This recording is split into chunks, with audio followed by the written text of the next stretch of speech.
Hello students, I am Sagar Agarwal. Welcome back to my channel. तो students, हमारा subject है science for class 7th। हमने हमारा चैप्टर नंबर 16 स्टार्ट किया था, वाटर अ प्रीशियस रिसोर्स। तो मैंने आपको इस बताया था इंट्रोडक्शन में कि वाटर हमारे लिए कितना ज़्यादा इम्पॉर्टेंट है। तो स्टूडेंट्स, मैंने आपको ये बताया था कि वाटर एक ह्यूमन बीइंग के लिए, एक लिविंग ऑर्गेनिज्म के लिए कितना इम्पोर्टेंट रखता है। जैसे कि प्लांट्स है, प्लांट्स को अगर प्रॉपर वाटर नहीं मिलेगा, उसके रूट्स तक अगर पानी नहीं पहुंचेगा अच्छी तरीके से, न्यूट्रिएंट उसे नहीं मिलेगा, तो वो अपना फूड प्रिपेयर नहीं कर पाएगा, उसे फूड प्रिपेयर करने में दिक्कत होगी। तो उसी तरीके से ह्यूमन बीइंग्स के लिए भी वाटर बहुत ज़्यादा ज़रूरी है, क्योंकि एक ह्यूमन बीइंग अपने डेली रूटीन में कहीं ना कहीं किसी ना किसी प्रोसेस में वाटर का यूज़ करता है।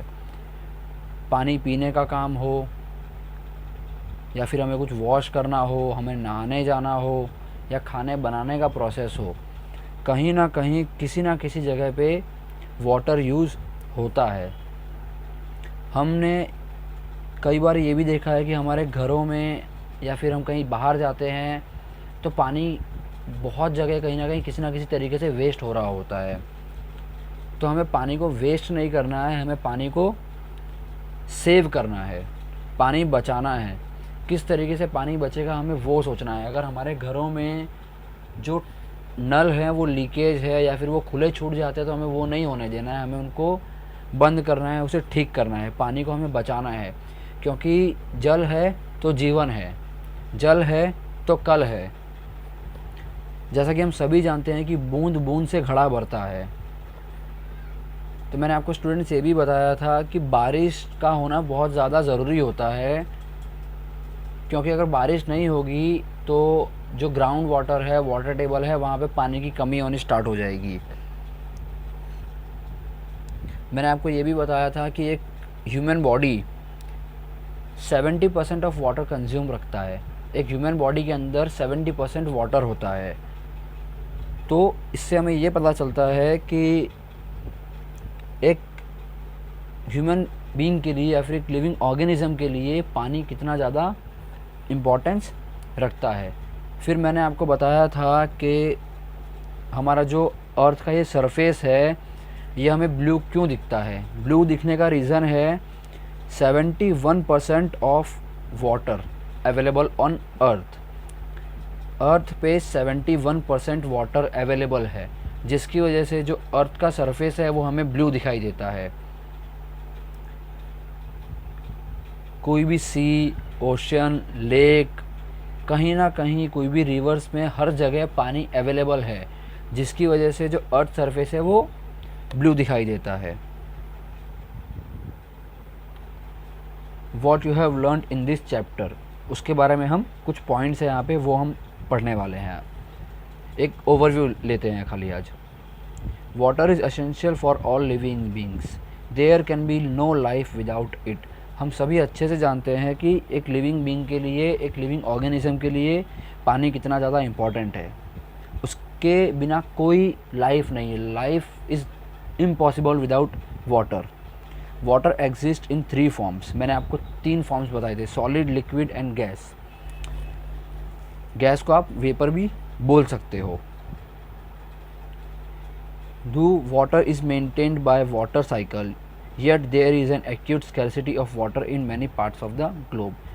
तो स्टूडेंट्स, मैंने आपको बताया था जैसे कि रूरल एरियाज़ जो है हमारे इंडिया में या फिर वर्ल्ड में कहीं भी किसी भी जगह पे, तो ऐसे एरियाज़ में पानी की स्कैरसिटी आज भी बहुत ज़्यादा है। लोगों को पानी लेने के लिए 4-5 किलोमीटर चल के जाना पड़ता है, या तो फिर अगर उनके गांव में पानी के नल लगे हुए हैं तो वहाँ पे टाइम पे पानी आता है, तो लोगों को लाइन में खड़े रहना पड़ता है पानी भरने के लिए।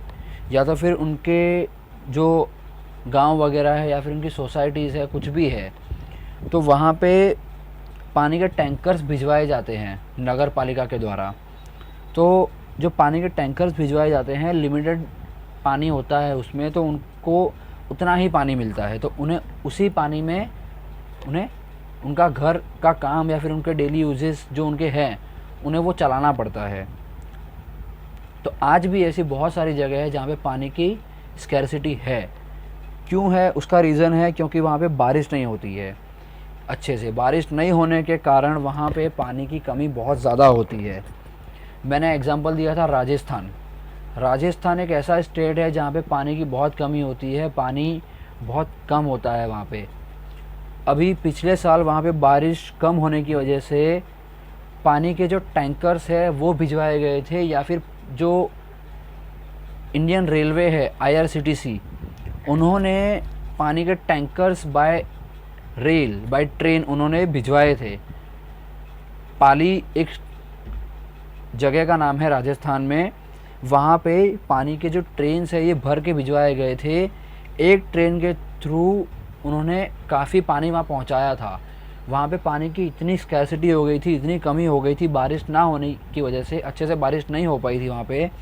तो वहाँ पे जो ग्राउंड लेवल है और जो वाटर टेबल है वो इतना डिक्रीज़ हो गया था कि लोगों को पानी की कमी महसूस होने लगी थी। पानी उन्हें नहीं मिलता था, जो कुएं में पानी था वो भी बहुत नीचे चला गया था, या तो सूख गया था, या तो फिर जो नदियाँ थी वहाँ की वो भी सूख चुकी थी, वहाँ पानी एकदम ख़त्म हो चुका था। तो ऐसे बहुत सारी जगह हैं स्टूडेंट्स जहाँ पे पानी की कमी बहुत ज़्यादा होती है। ऐसा ही महाराष्ट्र में एक गांव है, वहाँ पे लोगों को इवन 9 डेज़ का पानी वहाँ पे स्टोर करके रखना पड़ता है। वो गांव में क्या करते हैं लोग कि 9 डेज़ का पानी जो अपने घरों में जो भी छोटे बड़े जो भी बर्तन है उसमें स्टोर कर लेते हैं वो। तो ऐसी प्रॉब्लम्स फेस करनी पड़ती है लोगों को। इस वजह से पानी जो है हमें बचाना चाहिए, पानी को वेस्ट नहीं होने देना है। जितना हो सके उतना अमाउंट में यूज़ करना है, जितना हमें लगे उतना ही हमें यूज़ करना है, ज़्यादा यूज़ नहीं करना है।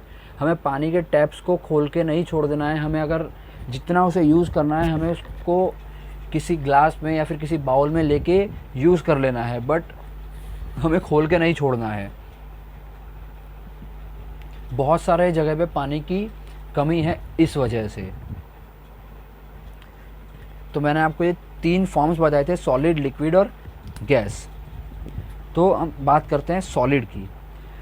जब हम पानी को फ्रीज़ करने के लिए रखते हैं फ्रीज़र में या फिर किसी ऐसे टेम्परेचर में, कोई अगर हम 0 डिग्री सेल्सियस अगर टेम्परेचर है किसी जगह पे या उससे कम है, माइनस में अगर है टेम्परेचर, तो पानी जो है वो वहाँ पे फ्रीज़ हो जाएगा और जो पानी है, वाटर है, वो कन्वर्ट हो जाएगा सॉलिड फॉर्म में।